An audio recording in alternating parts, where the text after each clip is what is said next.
دوسرے دن میرا یہاں پر میں نے یہ دیکھا کہ بہت احسن انداز میں جوان ہے یہاں کے جو اچھے طریقے سے جو ہے اس چیزوں کو ہینڈل کر کے چلا رہے ہیں بغیر کسی گورنمنٹ سپورٹ کے.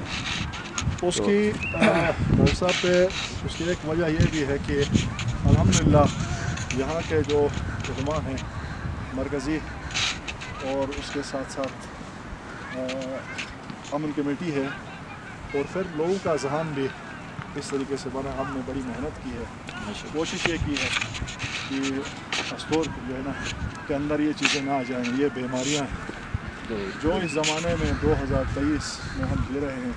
استور ویسا بھی پسماندہ ہے.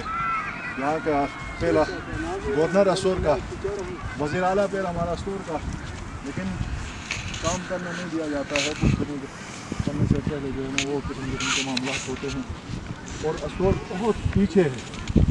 تو اگر ساتھ ساتھ یہ چیز جو ہم ڈسیوز اگر سامنے آئیں گے تو اس کے نقصانات پورے علاقے کے لیے ہے, مسلمانوں کے لیے ہے, اسلام کے لیے اس کا نقصان ہے. تو لہٰذا اسلام اس چیز کی کبھی اجازت نہیں دیتا.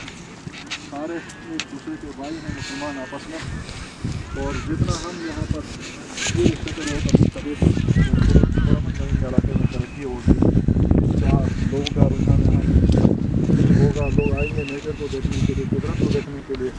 نہ صرف یہاں کے نیچر کو دیکھیں گے آنے والے, یہاں سے لوگوں کے بہیویئر سے, یہاں کا حسن و سلوک سے, یہاں جو مسلمان آپس میں ایک دوسرے کے ساتھ جس طریقے سے جوان ایک دوسرے کے ساتھ زندگی گزار رہے ہیں, چل رہے ہیں, کھیل رہے ہیں, کود رہے ہیں, اپنے روزمرہ زندگی جو ہے نا وہ آگے بڑھا رہے ہیں, چلا رہے ہیں. تو اس میں اس سے بھی بڑا ایک سبق آنے والوں کو ملتا ہے کہ جی پاکستان کے دیگر شہروں میں, دنیا میں بدامنی بے سکونی عام ہے. یہاں رات کو اس سبزے میں بھی اگر کوئی سو جائے, کوئی پولیس نہیں ہے, کوئی خطرہ نہیں ہے. اس کی بنیادی وجہ یہ ہے کہ یہاں سب ایک دوسرے کے ساتھ بھائی بہت شکریہ شیخ صاحب, آپ نے قیمتی وقت دیا میرا اور تفصیل سے اس علاقے کے حوالے سے